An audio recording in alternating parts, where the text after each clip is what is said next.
Hello and welcome to the fine edition of my so-called 8-Bit Life. I'm your host, Roberto Villegas. Joining me today, indie game guy, well, game not so person indie, guy. yeah. I know you're many. Game dev, yeah. Awesome game dev guy. Very John good. Henderson, how's it going, good sir? I'm very glad to be here, Roberto. How you been, man? It's been a good day. I mean, now it's officially fall in Austin, Texas. Yeah. It'd be nice if we could have it for more than 3 weeks before it goes that's away. That's the hard part to explain to people. Yeah. I have a friend of mine recently moved here. And I think she's from like the Northwest, and she was complaining on Facebook, and this is such a weird thing to complain about when I say what it is, and every Texan's going to go and say like, and even I as a guy that grew up in the Midwest in Michigan, like even I know not to complain about this, but she was saying, I can't believe it's raining here. I thought it didn't rain here. I'm like, no, you're thinking about El Paso, but Yeah. even then it rains there sometimes, yeah, and you they can't. don't complain about Right. the rain. You accept that the rain Yeah, is a tell good all those people in Houston that it doesn't rain in Texas. That's part of Texas too. Well, you tell people in you accept that the rain is a good thing. It sucks when it's too much, and Right. yes, it's horrible when it's flooding and whatnot. Yeah, that's always a risk because, again, if you don't have flooding all the time, it's not like Bangkok or something like that. They have really good drainage. Yeah. So, and meanwhile, Houston is built on a bayou. Well, because so. the hard part for people to always understand, and I guarantee you have enough, you and I have enough friends in all different aspects of the world and all different aspects of the country that we can make this joke where we have a snow day, so to speak. Right. And it's... Well, again, it's not the snow. It's that Texas drivers have no idea what to do in any weather. They lose their minds. That's why I missed the Andrew WK show last night, because I just didn't want to deal with the roads. I felt bad about I was working that night, and I'm kind of bummed because I think I'm not sure. I'm sure there was a good show. Well, I'm sure my friend performed there, our mutual friend Amanda Lepre. And I'm so glad. And again, she's the person where I knew her when, because I booked her on the stage of KLRU Studio 6A at the UT campus where they used to shoot Austin City Limits. She played that stage. Really? She was an intermission show because I was doing a speaker series with the IGDA chapter called Microtalks, and I just booked her there, and she just did her own stuff with her big, her Dreadnought Martin guitar that looks so huge on her. And I mean, it was not that many people were watching her because of an intermission show, but some people really liked her. And, no, Amanda's Amanda's an amazingly talented musician, and I'm glad I've had the opportunity to talk with her on the show. I'm glad I've had the opportunity of getting into that scene of video game kind of music and meeting her and that, because I can trace back. I can tell the first time I saw Descendant Verdict perform live, and that was almost the first time they actually performed live as a group. And I can trace back just by knowing her a lot, meeting a lot of different musicians over time, from Mega Ran to IQ to K Murdoch to a lot of the musicians you've seen in the show is because I happened to go to one Descendants of Verdict show. Yep. And they just happen to be there as well. Yeah, the original Descendants of Verdict lineup played twice on the curtain stage at Richard Garriott's property out in Lake Austin because I booked them. That was rad. Because again, I was an IGDA officer for almost 4 years. So explain what IGDA is, because you've had a very interesting background when it comes to the Austin game scene, and I say that in vagueness because it's like your and I interaction. I think it has to have been Juegos Rancheros. Juegos, and one time at the brewery over here where they had a Party World Wrestling show. That's right. Yeah, I was there. We got to talk to you a little bit about that. Right, but it because it's funny, and I think about this every time when it comes to like music things. Like I didn't talk with Vincent Banks, DJ Rockman, for the longest time, and I'd see him at all these other events. I'd see him as like a staple, and I recognize that guy. I finally got a chance to, and now we're like really good friends, and now we chit chat beyond that. But you're that kind of thing where I'd see you at all these different events, and we'd interact with the exact same people. Yes, but we never really interacted together, and yet.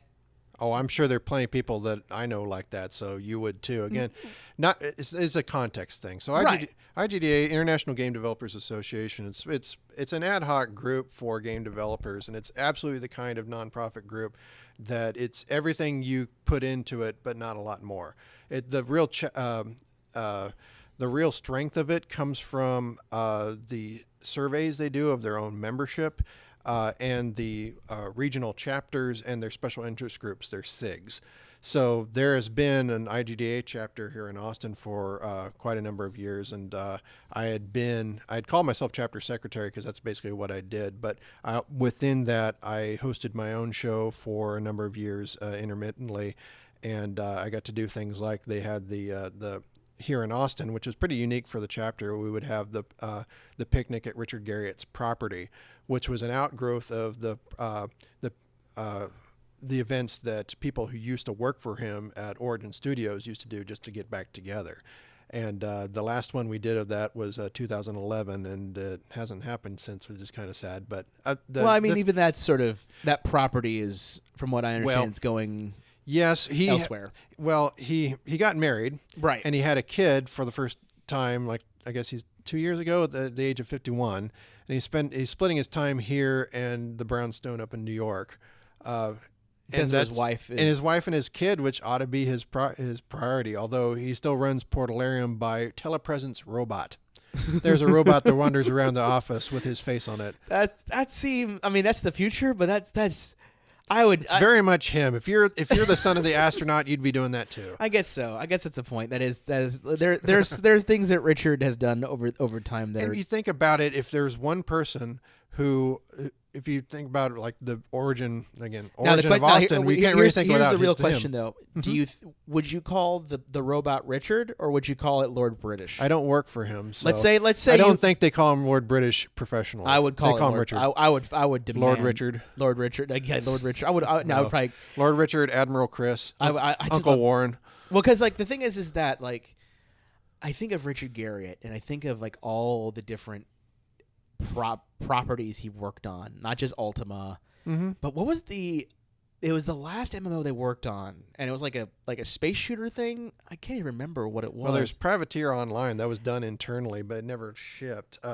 Earth and Beyond was done at Westwood. Maybe it was Earth and Beyond, because there's one thing where like he's like Commander British or something. Oh no, you're talking about Tabula Rasa. Tabula Rasa. Yeah, that was done at NCSoft. That's what I thought. Tabula Rasa was like the last one I remember. Well, his name was literally on the box, and it shipped when he was in training to go into space with the Russians. Oh wow! Okay. Yeah, and I worked at NCSoft for almost 7 years in the support department, so I got to see just at the point when all the local developers were laid off. But I mean, the good news is that a lot of them have gone and done very well for themselves, like Susan Kath, who's now Susan Kath Bannister, was the executive producer for Prey at Arcane Studios. Yeah, which is really great for her. Well, because people forget, like, the Arcane's here, right? Yes, Arcane Austin is here. Right. It was founded in Lyon, France. So there's that team over in Lyon did Dishonored and Dishonored 2. Right, and this team, I think this one did Prey. Right, that's one thing I it's hard to explain to people when it comes to like outside the world, because everyone sort of thinks when it comes to like video game studios, it's L.A., it's Seattle. Let's talk about that. Because so many people think about games is that you just wave your hands a lot. Yeah. Well, there's that classic old Atari commercial for Yar's Revenge, and it starts with a dude in an office chair. You know what I'm talking about? Yeah. And it's like there's this fly going around. It's like, ooh, it's a fly. Make a game about a fly, and it's like a mutant fly. What was the like? There's that commercial. I forget. Like, I never saw the commercial, but it's like the commercial plays at like 3 a.m, and you're Oh, the one advertising the school where it's tightening up the graphics. Exactly. Tighten up the graphics on stage 3. Basically, this is the which best means messaging. absolutely nothing. It's the best messaging that most people have gotten. There's still people who think that video games are made by people in office chairs waving their hands around and talking to the air. And that just makes a video game. It's like, no, it never has worked that way. No, I don't think. Not even an Atari.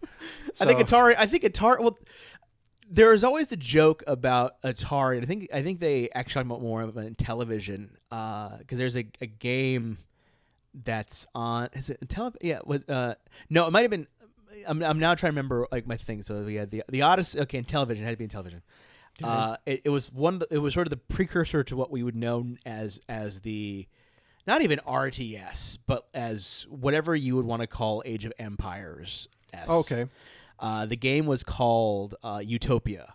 And the thing is that like it's a really kind of an interesting game to it's a very ambitious game for it being on a television, because it's like you're a lot of it's very abstract, but you're like having you're building towns and stuff like that, and you're getting income and like give rounds. It's weird. It's weird because you're like, you go and you're like, this isn't a television game. This is back when like Pac-Man looked like shit on a console, and really you all you needed was Frogger.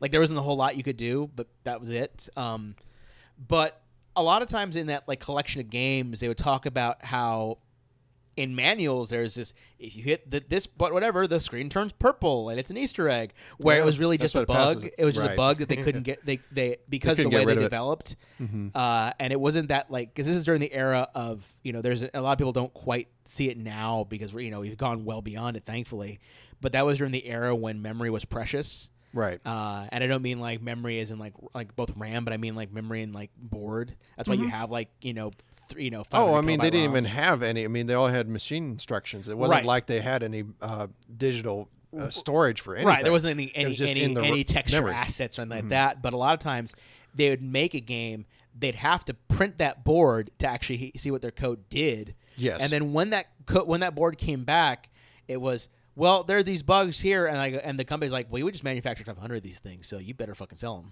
Yep. And it's like, okay, we're gonna sell these things. Looks like we'll put them in, we'll just put the branding and it's a feature, not a bug. Right. And again, again, if it doesn't affect the gameplay and people might actually like it, it turns purple. Ooh, like, okay. who cares? It doesn't. Who gives a shit? Like even if it did, like no one's gonna fucking see it. Who cares? Which is what the attitude of a lot of game developers I know is like, yeah, there are problems with the game, but it's like, oh, you fell through the floor and you started over. Now we're in a and I was talking and we talked about. I know we're talking about game development. For those who are curious, this is probably going to be that theme of the show, and we'll talk candidly as much as I can. And I want to stress this. I stress with the following. I do with every thing. We're not here to ever chastise devs, because devs are great people. And they're doing something that not everyone can do. Right. They've worked to this point in their careers. It's what they want to be doing, and they're human beings. Yes. And they're human beings that are kind of disincentivized from admitting their own humanity. But two, they still have it though. Two, I may talk candidly about at least my understanding of the business, and my understanding has been through, I tell everyone the same story. I didn't learn what cert meant until Rami posted that article, right? And then I understood what cert meant, and I'm like, because I'd always hear that, and I'd always think, oh, it's certification, like making sure it like runs and stuff like that. And I was like, no, it's there's a process involved. And now that I understand, when he posted, like, oh, now I get cert, cool. Mm-hmm. Because then I can put that in my data banks and go, okay, I understand what this means now, and I'm glad someone told me, because that's all I needed to have is just someone telling me what the fuck this is, because I do care. But like I was talking with a bunch of and these are gamers, these are people who play like Destiny and stuff like that, and they were kind of complaining about microtransactions and the sort of idea of this thing, and it's more popular in the internet space, the idea of application as a service. Right. Where you have sort of like a Slack, or you have a hosted Gmail server, these applications that exist that you utilize, but you don't buy you're not installing anything. You just kind of license. You go to the web, the cloud as people call it. You just kind of use it, not even really thinking about what this application means or if it as an application. And one of the things that started to happen now in game development that some people get, some people don't get, the idea of games as a service. Right. Where you have this sort of product, whether it be free to play or even purchase to play. And the idea is that because of how much it costs to develop and how much sort of things are, and even to maintain these bugs and fix them, because again, people get paid, even if it's one developer. That's about let's just say $70,000 a year, just for sake of argument. That's I'm lowballing a salary. It's probably more. Yeah. Well, two things. One, you can never use, games are really expensive, and you can't use it as an excuse for everything that you do. And then more importantly, there are some gamers for whom everything you say is going to sound like an excuse. Right. But number two is that games, like most projects, they are projects. They have an end. Yeah. Well, so there's a life cycle. Well, now it's not even really a life cycle, but the development cycle will end. And so at that point, most game studios do not survive their first chip. No. They don't. It kills them, because there are a lot of things that have to do with the success of a game that have nothing to do with developers, like developing it. Once you make the thing. I always feel like the best path for a dev studio to go is almost like the way WayForward has done it, where you kind of make You know, like before they started making their own Shanty games and that, even before they made like DuckTales Remastered, right? Which is one of the best remastered versions of it for a multitude of reasons. Well, they have Vert on staff, so that was the greatest part. They had Vert on staff. That's how they sold that. Disney wasn't going to do it. Well, because like, this guy can do the music for it. The greatest part of that is if you know who Vert is and you're part of the OC Rubik scene, you know that's basically like, hey Vert, do you want to make a tribute to one of the greatest video game soundtracks out there? It's like probably it's like sure, why not? Because that was like a dream come true, and it was and you play the game and you realize that they gave a shit, which is even better, and that's what engendered me to like them and why I kicked into Shanty for that reason, is like they gave a shit, so cool. But even before that, they had made like kind of middleware stuff, and they sort of made these sort of other projects, other kind of things, and we don't really think about, like we rarely think about the studios that make your movie tie-in games. Well, no. I mean, there's nothing wrong with it except that movie tie-in games include some of the worst games ever made. Well, because a lot of time, and again, this is also getting in that whole sort of why we're kind of being the way we are. But it's like those games are almost like the average. And I say this many times, and if I'm wrong, feel free to correct me. But I've always interpreted like the average, that's like I put average in quotation marks, is 3 to 5 years. For a big game, a big game, yeah. Even for like 50 people on the team. Even for like some small games, like with like a big game with 50 people, but like a small game with like 3 people or 5 people. Right. It's possible to do it faster, but again, a lot of times it has little to do with the quality of the finished product, because you can kind of think about that as a sweet spot. Yeah. Because very rarely do you see a team that doesn't spend enough time on it.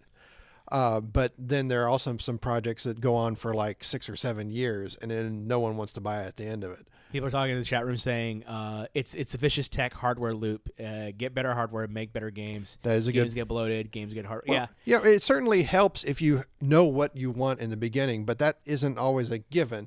But yeah, there's a good adage. A friend of mine, Mike Shaver, who was at Facebook, and I think he went back to work at Mozilla. He would say, perfect software is late software. Right. But again, this is not like you just write up a spec for a new word processor and you know everything that's going to go into it and just follow the spec. Even then, it's not, and this is the creative process in general, no matter whether you're making it is a creative product. It's not just like regular software, but it's still software. But even regular software goes through these sort of things, because when you think about if you think about Word, and I always remember this because everybody fucking gave Microsoft so much shit for it, and it's no longer the case now.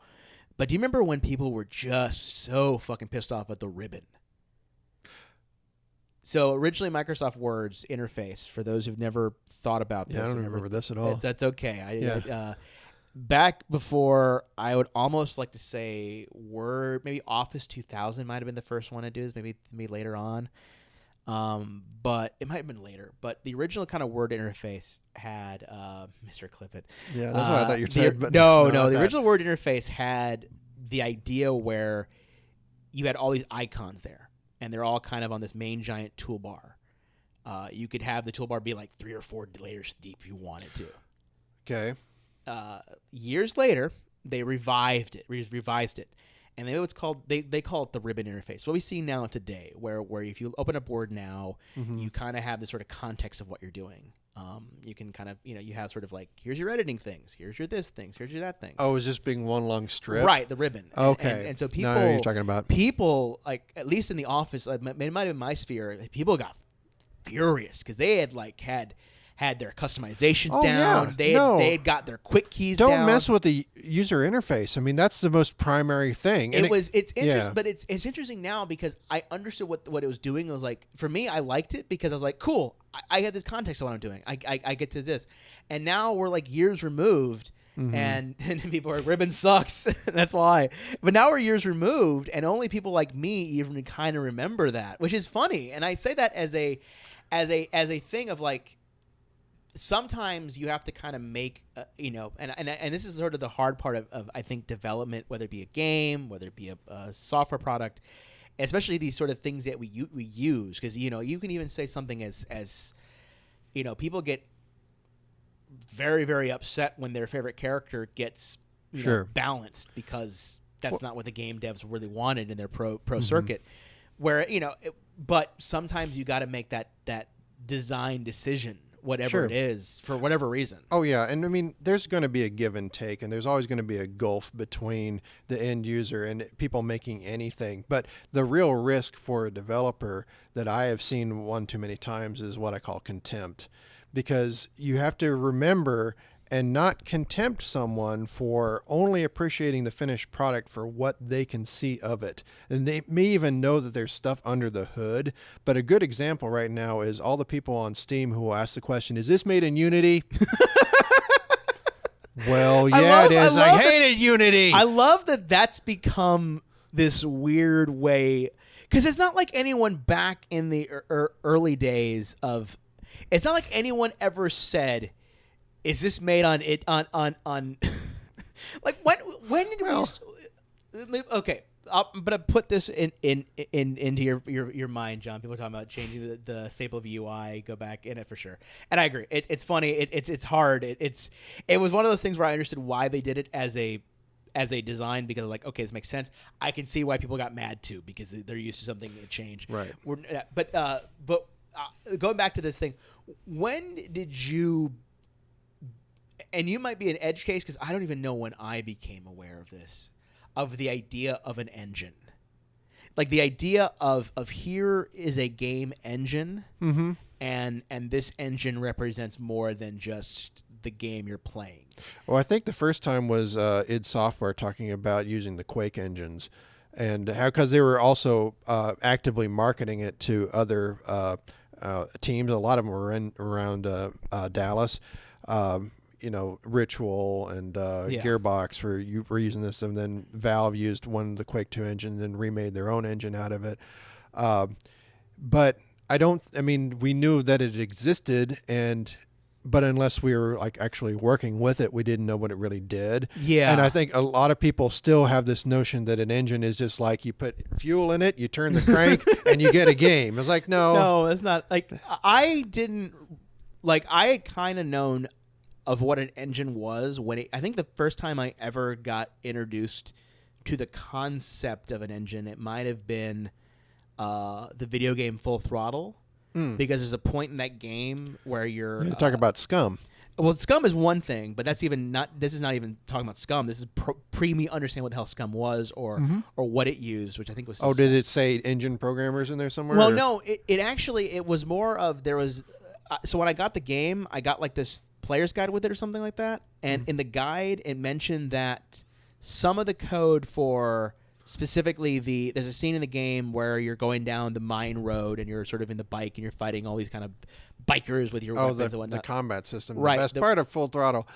No, it really wasn't. It was, but the point being, they would say in the manual, it was, this is we borrowed code from at that point X-Wing versus TIE Fighter. Oh, yes. And that was like my first introduction into the concept of an engine. I don't think I understood that until someone gave me Duke Nukem 3D, which was based on Build, right? Which is 3D Realms' own version. And then and then there was this look at the level editor. And I understood, like, because then someone gave me a manual for the level editor, because someone wrote a book for it, because no one gave this shit to anybody. And then you realize there's something underlying here. I don't quite understand it yet. I don't know what this means. I don't know the concept of what the name of this is or anything like that. Right. But there's more to this game than simply the game I'm playing. Yeah. And that's when that kicked in, and then later on you go in life of running server emulators and speaking of things like that, and you start to get an idea of this, and it's funny when I see the whole concept of this is written in Unity, so this must be garbage. Well, it's certainly a case of a little bit of too much knowledge can be dangerous. Yeah. Because again, people ought to play games because they love games, and if it's not fun, you should stop playing. So if you don't want to play a game, you shouldn't feel obligated of making up a reason not to. Maybe it's bad. Maybe it doesn't appeal to you. Oh no, there is at one point there was a game I played for review for an indie thing, and it was sort of aping Contra in terms of art style and in terms of that, but I thought it was a little too slow and it didn't play well. And it was written in, I think it was done in, I forget what engine it was done in, but there have been other games in that same engine. I'm like that don't have that, right. that don't feature the characteristics. I'm just talking about the people who are in general, unfortunately, way too many gamers seem to become the kind of people who are just making themselves miserable. Well, because we're coming to the point now, and it's funny because I talked about this, and I don't know if I talked about you with this, but I've always told a story about the South by year. It was South by Gaming, and it was like I think a week before, like Unreal announced I think it was either I don't remember, it was Engine 4, Engine 3, but they announced, by the way, everybody, it's free. Anyone can. Oh yeah. Because basically, it was their Unity is going to eat our lunch. Exactly, if we don't and do that's the thing is, no one, unless you're in the industry, you understood that, and unless you really understood engines. Well, the developers there cared about it, so that's kind of why they want to do it at South by Southwest, which is like a big, broad brush branding festival here in Austin. I remember it had that, and I was at the game thing. I was talking to like a studio at the time, and I was like mentioning like how big a deal that was because I understood how big of a deal it was to have what we would consider a AAA engine at free, and the idea that anyone could fuck around with this. Well, the real problem with it is because people would get the engine, they just pirate it. So when you give it away for free, you're basically acknowledging that this is a tool. Yes, we're going to make money off of it, but maybe we need to focus more on getting people to use this engine to actually make things that people want to play that look good and make us look good, and we want to support them. That's the kind of business we want to get in. Like id could have gotten into that business, but they decided not to. They wanted to make their own games. People say in the chat room that I think it's I can't read the name. It's M Beam says he was very fluent in GDK Radiant map making for Quake, which is awesome. But it's funny because I wonder if we're going to hit that point with Unreal soon, where people are looking, because we've hit that point with Unity because everybody has Unity. Everyone can develop Unity. Well, here's the thing: if you make a game with the non-commercial version of Unity and you put it out there, the first splash screen is made with Unity. Right. Like even John Riccitello, their CEO, have basically said that may be a problem. Maybe we need not do that anymore. Well, because it's hard. They're not showing their own product as quality by putting it through the lens of uncreative and non-technical people that are just putting stuff out there because they can. Which I mean, bless them for doing that, but there's not a lot of quality control anymore. That's why I always took like Unity. Why when anybody ever slams on Unity, I go, "Are you kidding me? This is great." And in that, it like when Unity got announced, and when and Unity sort of a product and this engine, I was like, "This is awesome." Well, you realize that basically it was made by a Danish team that wanted to make a game and they didn't quite make it. So they just had a really good tool set. That's what Unity was. Yeah. And it wasn't until really like Unity 3 and arguably 3.5 that you started seeing some real commercial products coming out. Well, because that was what I always appreciated, was this idea of here is because you had some open source engines out there. Right. And you had it at the time. You still do have them where they were occasionally open source one of their older engines to kind of fuck around with. And I've always liked the idea of having something that says, "Here you go, learn." Right. Because ultimately, a lot of the game development, because there's all these schools of thought, and there are actual courses and whatnot you can learn, because there are certain concepts in game development that aren't just simply limited to video games, and individual people learn different ways. Right. But there's something to be said for good old-fashioned computer science applications, because I talk to a lot of programmers and programming leads that worry about the people that just learn from the internet, because they don't learn things like the discipline that you're supposed to learn in classes, like comment your code, understand your system requirements, don't go overboard on memory, and make something maintainable that someone else might have to deal with later. Well, because I always make the joke that if you ever want to learn, because some of my friends are always like, "I want to learn programming. What game should I look? Should I look at any of these game engines?" No. those are like spaghetti code. Like those are baling wire and sheet metal examples. Like they sometimes barely work because they got them to work because they had to eventually ship.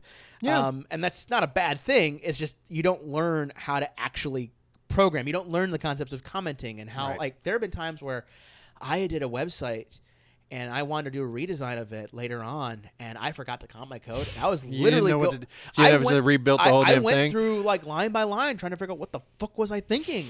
And that's me, and that's my own code, and that's my own fucking site stuff. But you write it down so you don't have to remember the whole time. It's right, like but that's anything. why you comment, and there are ways to do self-commenting now, but even then, commenting a section and understanding somebody, and the idea, again, of understanding somebody else may come by and see this is also kind of helpful. But yeah, like that's such a thing that you get ingrained in comp sci, you get ingrained in business application development, you get ingrained in certain stuff. Well, just real experience, right? Period. Because even in like real, also don't forget to a mundane detail like a decimal point in Office Space, which was a great example. But even those sort of things, it's so funny that in game development now that we're getting more people are coming in the chat room. How's it going, good sirs, or madams? I think the answer is yes. Yeah. Do you have a YouTube channel? I have one, but no, I don't. I personally, do. Yeah. You can go to CosmicRadio.TV. Usually we're only streaming on Twitch today. Sometimes we stream on YouTube. I'm not the host of this. There.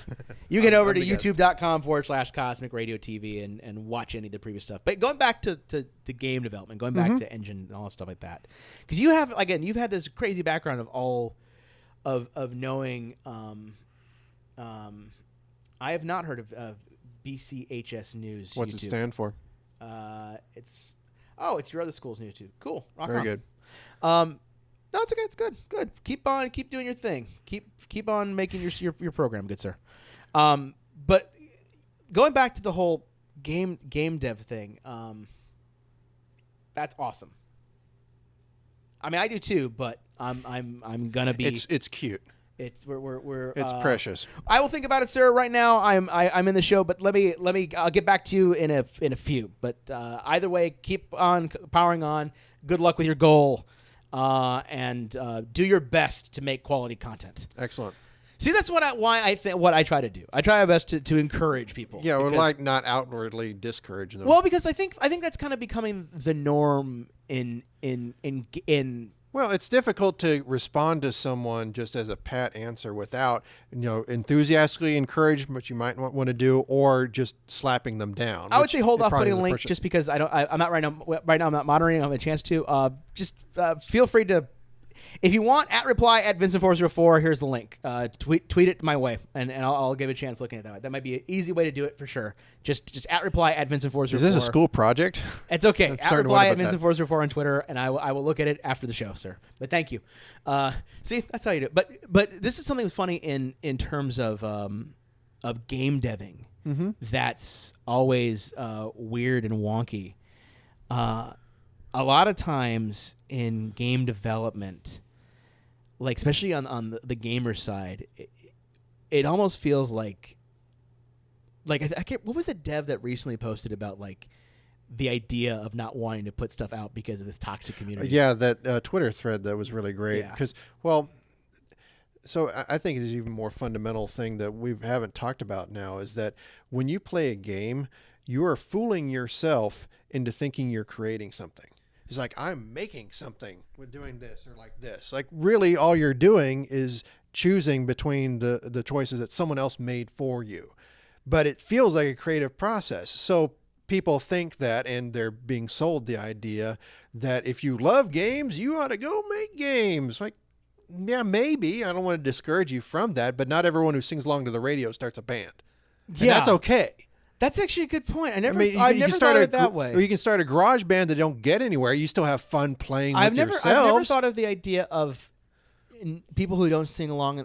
And I think it's hard for people to grasp. It took me a long time. It wasn't until Square Sounds Tokyo that when Rand asked me like, hey, could you film this up on stage? I was like, yeah, sure. And kind of being on the other side of what I'm usually at. Like usually I'm not the one on stage. I'm not the one singing and performing.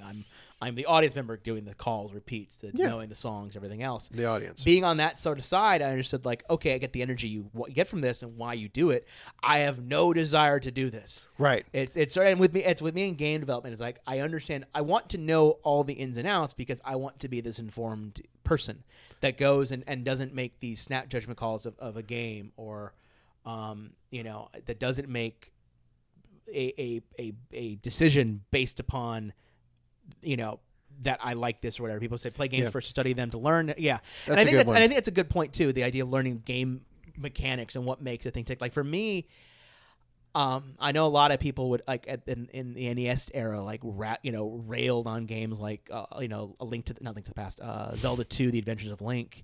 And I've gone back and played the game again and like noticed certain things I didn't pick up on. Like Yeah. The fact that they did amazing things with pixel art, I was like, I can't Right. believe you did this. And knowing what I know now about how the Nintendo works and Mm-hmm. and what their limitations were, I'm like, I still can't believe you fucking pulled this off. And there's and years later, I'd read stories about like how Metroid only had like 23 or like 100 some odd rooms actually. That's why you're able to do the weird things, like when you half open the door and you go up through stuff. I mean, it's not like there's secret hidden rooms. Like, no, you're just fooling the cartridge into thinking you're somewhere where you're actually not. Exactly. It's trying to build with what information it has. Right, and it's crazy. those sorts of things that I would learn and go like, this is super elegant. And now I've gotten older and I've talked with various devs and poked at games and gone to these panels where it's again these like behind the scenes like missives and give me all this information that I'm like, I get to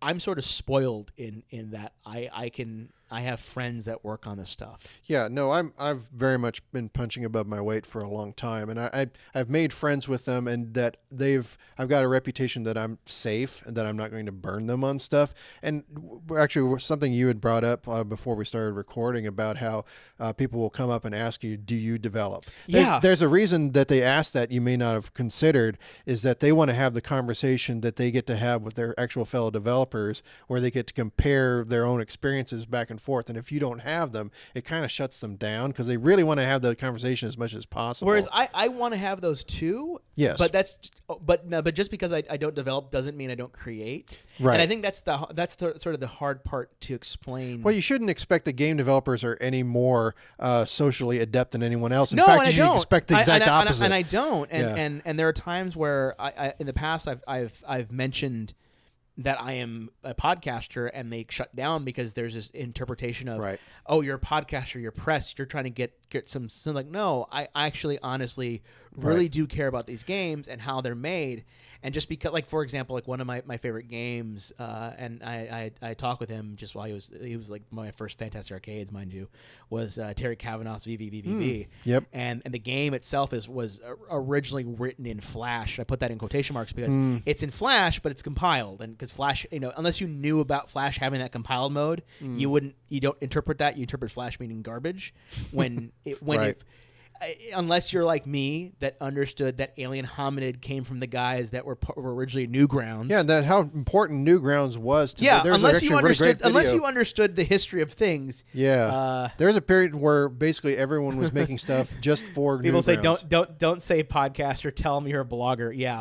That's so much better. That's so much better. I'm a blogger. I'm trying to get them hits. I'm trying to get them. More importantly, follows. They don't want to deal with someone who hasn't done anything, and they're just wanting to get started, and they want to like piggyback on their success. And that's the hard part. Is like it's not even so much like because half the time like that, but it's knowing again. I have enough of a understanding of like I may never have made a Flash game, but I know of Newgrounds. I know of how things develop. I know that Super Meat Boy began as this kind of game. I know all these people began as this because I was part of that scene. I understand Alien Hominid was this because I fucking bought on PS2 and loved the shit of it because it was a goddamn it was like punishing, but it was fun and cute and lighthearted. It was the PS2 tribute to Metal Slug, and I'm like, yes. Thank you. I love Metal Slug 2. We all played that same Neo Geo game. I feel happy. Yep. And it's those sort of things where it's hard to explain to a dev that yes, I am quote unquote press, but I'm not the same type of press you deal with because I'm actually give a shit. And I want to hear your story because your story is fascinating to me because to me these video games, these games I play, it's funny. I keep thinking about it now these days that I play a majority of indie games. I think like the last AAA game I started playing was Breath of the Wild on the Switch, and that's because I bought it. Well, you think about how much things have changed so fundamentally in the past 10 years. In many ways, I think of it coming full circle to the days of Richard Garriott selling floppy disks and Ziploc bags. Yep. Back then, you could make a game if you found a distribution channel with a small team, whereas there was a long period of time. Not fake press. Not fake press. I should start using that. You're not fake press. Well, because it's one of those things where I'm always cagey about that when I talk to a developer. Like I always hold that back as much as I can, not because I want to have because at the very end. if I don't get an interview, if I don't get a podcast for thing, fuck it. I don't give a shit. I'd rather have a conversation. Like, I'd rather talk to. Well, you'd rather treat them like a human being. But that's sort of the thing, and that's hard to explain. That is and what they the show don't is. know if you can handle that. Yeah. Right, and that's sort of the thing. It's like I can handle that because I'd rather you be real with me. And again, it's not because I want to have that soundbite or whatever. I'm like, that's been a big motivator for me, is that I want to see more game developers admit what they do in public. Yeah, and I've met people who have been working in games for 10 years or more, and it's like, my mom doesn't know what I do for a living. Like, why doesn't she know? Can you not talk to her about it? I mean, not everyone has the same relationship with their mom. I know, right? But but even like the idea of like, because there's a good documentary. Oh fuck, what is it? It's about the Japanese scene. Yeah. Branching Paths. Branching Paths. They played that at Vegas Ranchero. Yeah, that was amazing great. doc. I got it because I thought I saw Wiley Wiggins, who's always funny with me. I don't know if he was in it, but Rusty Moyer was through the Twitter feed. Yeah, somehow it got in because it was about the Downwell guy getting found by Devolver Digital and published by it. Yeah. Right, it got put in my purview because of Wiley, and I always joke. I always think with the funny thing with Wiley. I always remember the funny story with Wiley Wiggins has nothing to do with him, but I was at my friend's place in. Back in Laredo, and his cousin was there, a good friend of mine too. And we're sort of chit-chatting about the podcast. He's like, what kind of guests have you had on the podcast? Because he knew about the podcast, right? He had my friend Mari on. That's about that. I go, I've had like this guy, you probably don't know, like Wiley Wiggins. So he's like, Wiley Wiggins? So the guy that was on fucking Dazed and Confused? Wiley go, he's done more things in the past 20 years. I mean, like, he makes a joke all the time about it. But technically, yes, but not for that. Like, I had him on because I didn't even know about the movie. I knew him from FA, from Fantastic Arcade. Yeah. And it's just funny when I bring it up. Like, that's what like, that was the thing. I was like, okay. He's internalized that pretty well. No, I know, and I talk with him about it, and that. But it's one of those funny moments of like, I think about who I'm interacting with and who I interacted with. They're human. They're people. They're strange people, but they're people. And right. I have a Wiley Wiggins story. Is that I was on. Everyone has a Wiley Wiggins story. Because I see him at least every month. I'm going to see him tomorrow. In fact, but I'm going to try to do it tomorrow too. There was at one point the YouTube series, the Hot Pepper Gaming channel. Oh yes. So Devolver Digital at one point got a bunch of people to agree to do this, and they rented out this house in South Austin and set up a camera crew in there. Of course they did. And it was me and Wiley Wiggins and Rusty Moyer and Richard Cook. And Chris Graft, who's the editor-in-chief for Gamma Sutra, who lives here in Austin, by the way. I didn't realize that. Yes, he's been here for a while. You'll see him at Vegas sometimes. But we all just basically did videos of it, and I found out Wiley had never seen the show before. He had never seen it, and I actually pulled out my phone and showed him one of the hosts. Like, all three of the main hosts of that show were there. Right. They weren't going to be filmed there, but they were behind the scenes. And I showed him this, and Wiley looked at this and goes, "Oh, this is a bad idea." And I'm like, "Yeah, we're in for it, man." And I mean, I was the only person there that had written out what I wanted to say. Everyone else was just, well, I mean, that's what kind of the show was about. Like, these people trying to like maintain brain function enough to explain a video game while their mouth is on fire. I mean, this is not food. You're giving yourself chemical burns in your mouth when you're doing this. But that's like, it's funny you bring that up because I think of like and I don't care what you can look this one up. I reviewed Xeodrifter, Xeodrifter, by the maker of Mutant Muds. I was just thinking back at Devolver stuff and their amazing E3 presentation. Yeah. Look, I don't care what anyone fucking says. That is the it's funny because there were people that were watching it not understanding it. And here I am going, this is everything I wanted it to be. You have to remember that Devolver Digital is the third iteration of the game company that Harry Miller and Mike Wilson wanted to make. The original was Gathering of Developers, and everyone remembers the E3 promise slots they had from that. Yeah. I mean, it's the same people, but basically back then the market had not cut up with what they want to do now. Yeah. Back then, you still had to make really high end first person shooters with big teams and big budgets up front. Yeah. And I mean, I believe that if Max Payne had come out on time, or if Duke Nukem Forever had come out in that era, they'd still be around. Yeah, no, Duke Nukem Forever came out when it was supposed to come out. Absolutely, playing that game and having it would have totally been fine. Sure. It coming out as late as it did is what fucked. Well, it would have been as it should have. As 3D Realms ended up doing other things that made them enough money to sustain this endless project. I mean, here I talked to other people. Here's a perspective on that. There are people who were at 3D Realms and then became Triptych Games, like the people that just kept working on it. And after Gearbox bought the IP for it, there are people that had worked on Duke Nukem Forever for more than a decade. Well, and they tried to get a job afterwards, and they were being told by recruiters, you need to ship something else. Well, because weren't some of those the 3D Realms guys, like, didn't some spin off like to Ion Storm? Well, a lot of them, like, again, it had been going so long. It's such a hard time. It's so hard to remember who and what came out of 3D Realms. Well, Ion Storm was people that had worked for people around Dallas. I mean, right. The primary ones were John Romero and Joy O'Flaherty and Todd Porter and Tom Hall. Well, because I always remember Ion Storm just because they made one of my quintessential games for me in the piece. Like the game I remember being like, at least, when it came to FPSs and sort of that, not so much shooter. I mean, it was a shooter, but not so much a like. Are you talking about Deus Ex? Yes. Okay, so the important thing to remember is that was done here in Austin, not in Dallas. Right. That's why I remember. In the words of Yahtzee Croshaw, there was a point when a bolt of lightning struck John Romero's hair, and Ion Storm split into two companies: Ion Storm Dallas and Ion Storm Austin. The probably the smartest thing that John Romero ever did as CEO of Ion Storm was basically tell Warren Spector, keep your team in Austin, because they were actually trying to start up a Looking Glass Studio satellite, but Looking Glass Studio, which again was also backed by Eidos, which Ion Storm ended up being bought by Eidos. They shut down. And then Eidos being acquired by Square Enix. But I mean, they were going to have a satellite studio for that Warren Spector was running here in Austin, but they made Deus Ex for it, and that's, I mean, arguably, just getting that. I can tell I can say how important that game was. When I was at, it was the first time I'd ever been to like Video Games Live, and he wasn't performing, but he was there just sitting down. Oh, Alex Brandon. Alex Brandon, and I go, and I'm there, and it's like somebody meet him, and I go, hold on a second, you're the guy that did Deus Ex. Yeah. And I'm like, he's like, what? I'm like, and I lost my shit because like that was I've had him on the show before. Yep.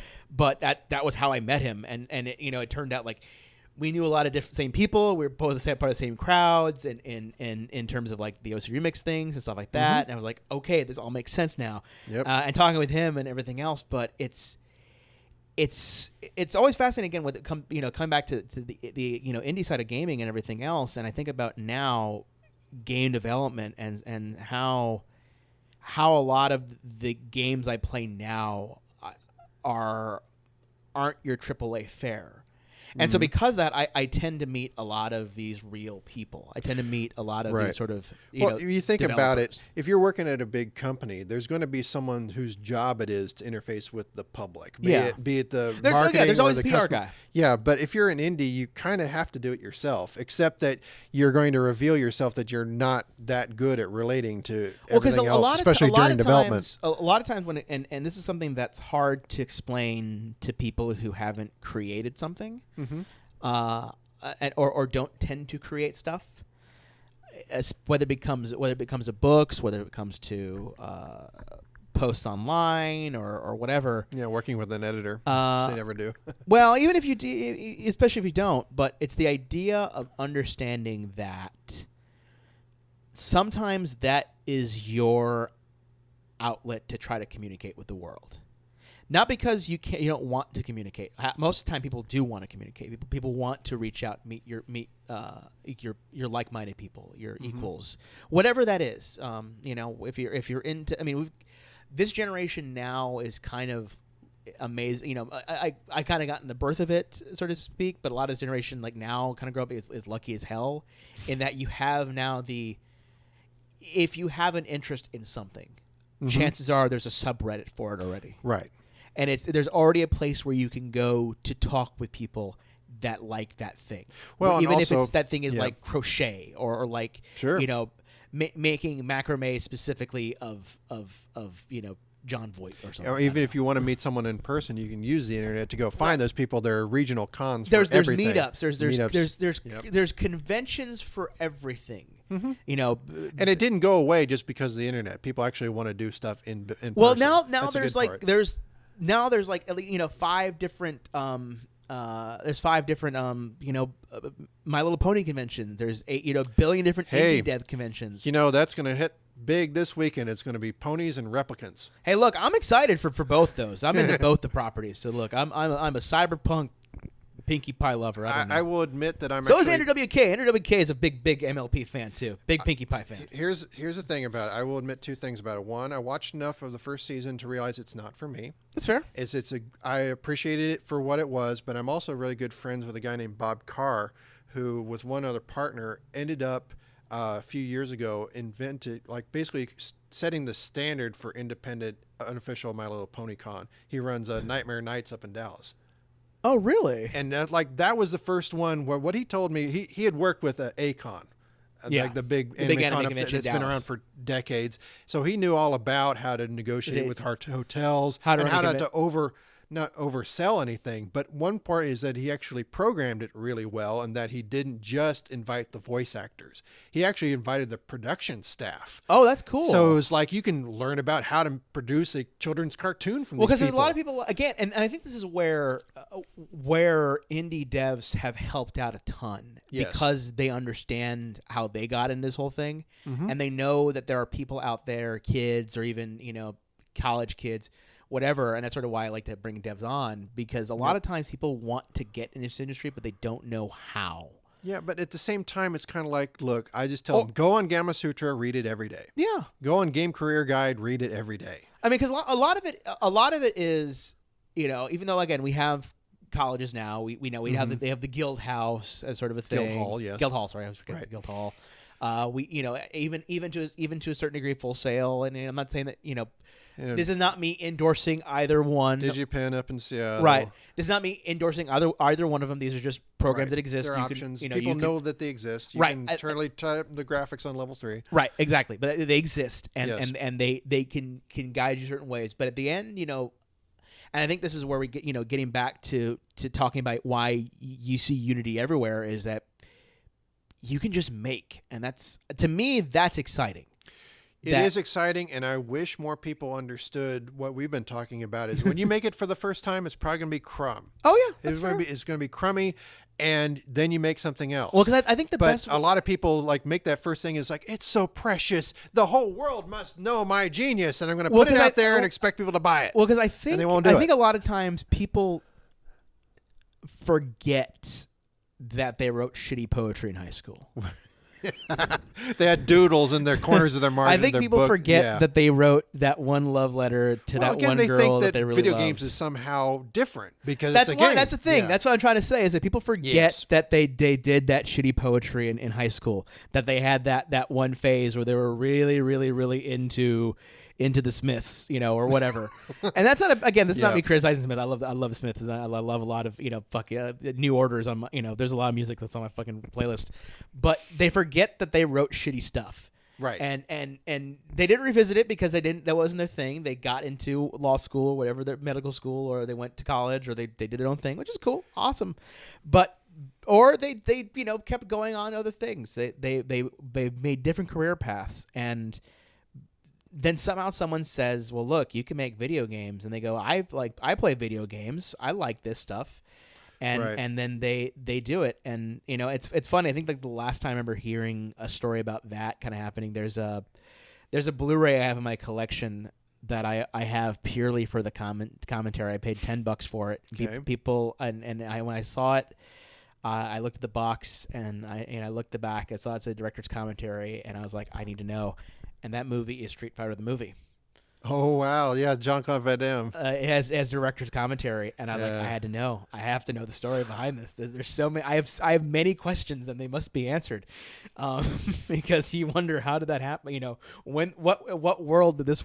How did this all work out? How did we get here? How did we get to having every character on? Kylie Minogue as Cammy. Where did we go right or wrong in the world? And the commentary goes into how the guy, basically, a friend approached him and says, "Hey, you play video games, right?" It's like, "Yeah," because he wrote a couple of scripts. Like, "Yeah, I actually made a game, Cadillacs," and he actually worked on Cadillacs and Dinosaurs, I think, a PC board or something like that. Oh wow. But he goes, "Hey, so we got the execs from Capcom in this weekend. Would you want to, pitch him we want to pitch him the Street Fighter movie?" Like, "Yeah, sure, why not? I could make outlines." Like, "Yeah, they really need a script, and they're going to be leaving by Monday, so we need it kind of now." And he goes, "Okay, well, I'll do it, but I need to build a director." It goes, "Okay, that's fine." And I think he literally pulled all-nighters to write a goddamn script or something, or whatever the fuck he pitched to the Japanese executives from Capcom at the time. And again, I imagine the conversation, there's he's saying his presentation, whatever, and the translators are just saying, "Does it really matter? These Americans are going to pay a shitload of money." And that's the truth. And we did. And it happened. But it's funny hearing those sort of things, because it's, it's... Not everything it's going to be made under every circumstance. Not all the circumstances are going to be pure, and it's not always going to be as good as you can imagine it being. Because I can imagine a Street Fighter movie being good. Everybody always says that they've got it's always a comment when it comes to porting a game to movie. If you follow what the game says, it'll be fine. Not realizing that a game is like a 60-hour journey sometimes. A game is a game. More important. Yeah, and I think that's also the other thing, the idea of experiences. But it's fascinating now, kind of hearing those sort of stories and going, if that's how the big guys do it, because I hear friends of mine telling stories how they'll pull something off, and it's like I'll be amazed that they pull this off. It's like, yeah, I kind of got lucky with the code. Or I run into people all the time. They're like, I can make no budget movies. Yeah, well, that's possible to do. You don't necessarily want to do that with games. Or there are people who are writing novels all the time. There are ways to make. I'll put it this way: there are ways to make a cheaper game, and I say that because everyone has this weird, the one conversation I always hate having these days is what it makes a video game. Right. Well, and also the notion of what a game is. There are lots of little interactive pieces of software, and we all call them game, even though they have nothing to do with each other. Right. That's okay. That's why I always hate the line of different platforms, what's a video different game? Genres, different age groups, different demos, whatever. Well, different target audiences, different target target sort of things, all these kind of concepts and stuff, and it's always. For me, I play one of my current game of the year right now is Rakuten. Rakuen. That's not Rakuten. Is it Rakuen? Which is a game. Oh yeah, you posted about that. Yeah, Laura Shigehara, the kid with a paper hat. Yeah, it's an amazing game. It's a beautiful, heartfelt game. That's the kind of thing you can when you have exactly what you want to do and you execute on that. Yeah. Because, again, there's a difference between having a great idea and executing on it. Right. There's so much that can go wrong when you're trying to get this onto that. But if I were to say is the game but when I try to explain the game, I go it's like a JRPG. I go, kind of, but no. There's no experience. There's no this. It is what it is, and it's a beautiful game. And I recommend anyone that's sort of even loves things like To the Moon or loves Laura's composition works. One of my early things with her was she did the soundtrack for Plants vs. Zombies, and I have played that.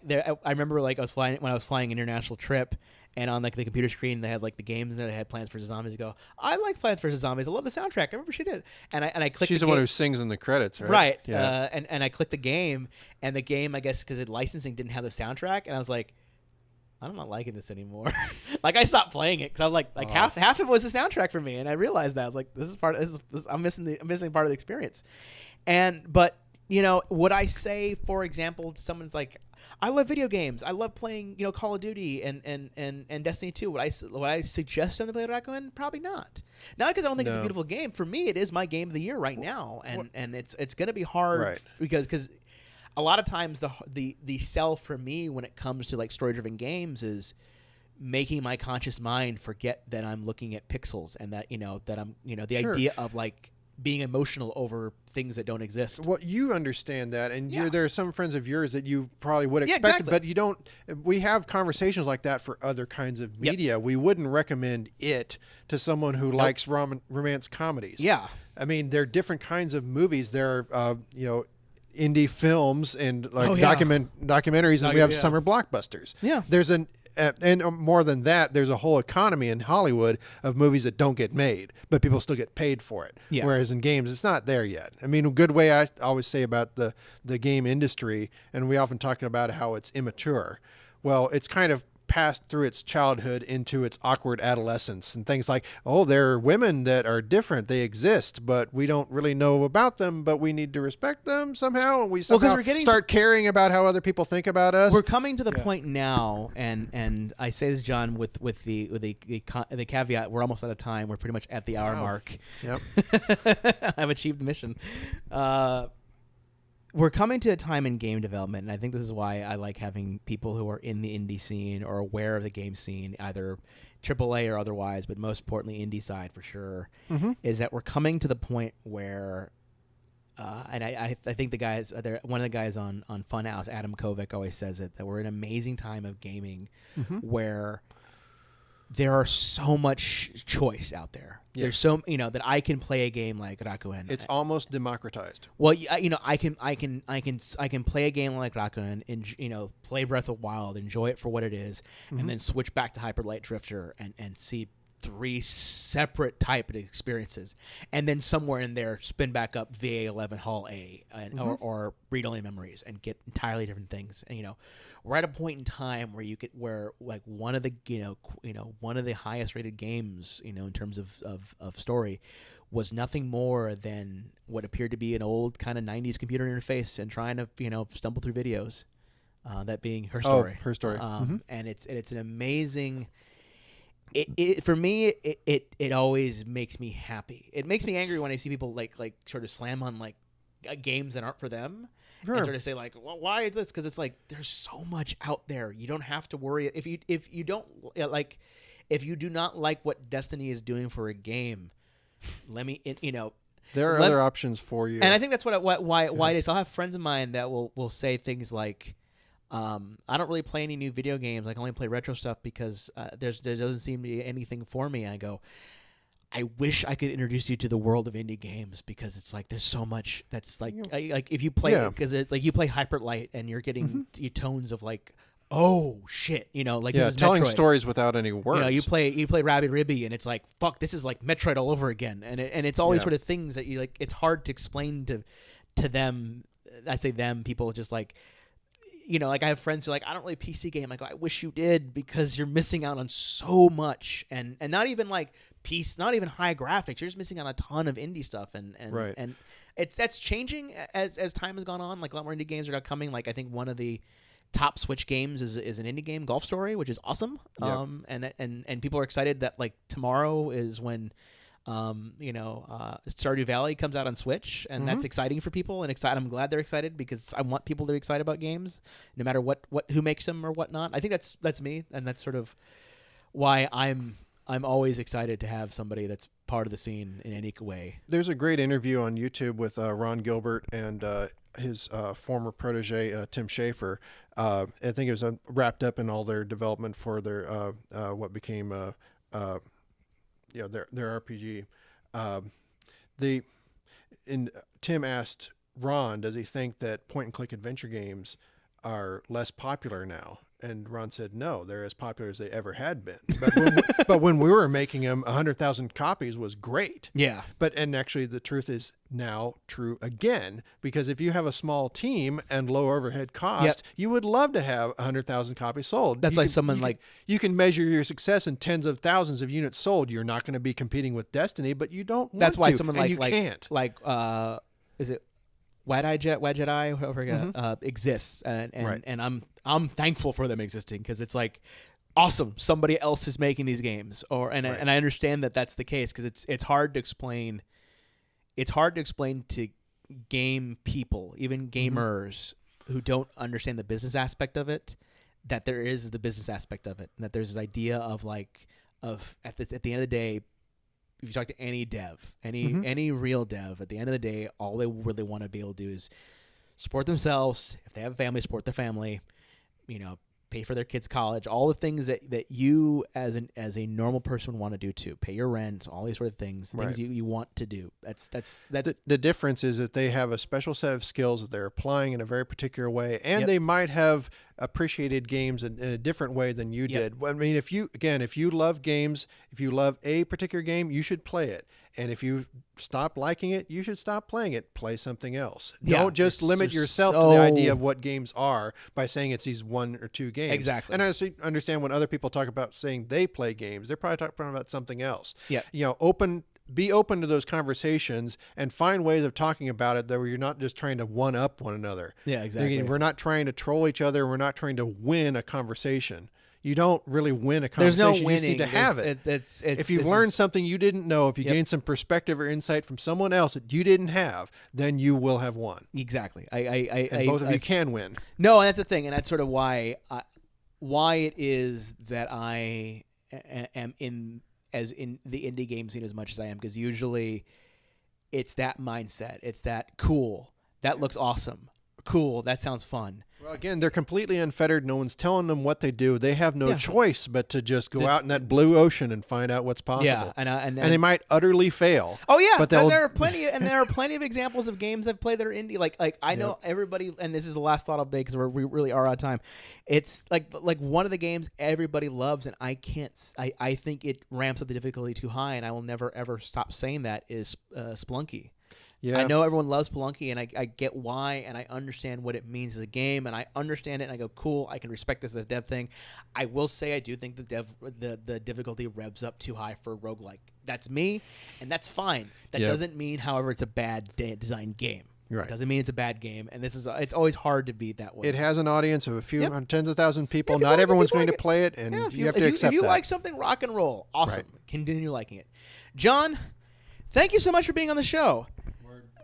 So, if people want to find you online, or more importantly, if they happen to live in Austin and they're watching live, where can people find you tomorrow? Because something we didn't talk about that you tend, that I tend all the time too. Right.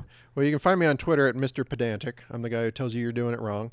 But there's a show that happens every month here in Austin called Juegos Rancheros at the North Door. I'm going to that, but also Unite is here in Austin this week. Yep. And Aspire Media is having a meetup at Easy Tiger around the same time. So I may be going downtown early for that. Oh shit! When's the Aspire meetup? I think they're starting at 6:30. Is anybody? Is it public? Is it? Do I have to? They invited me, so I can let you in.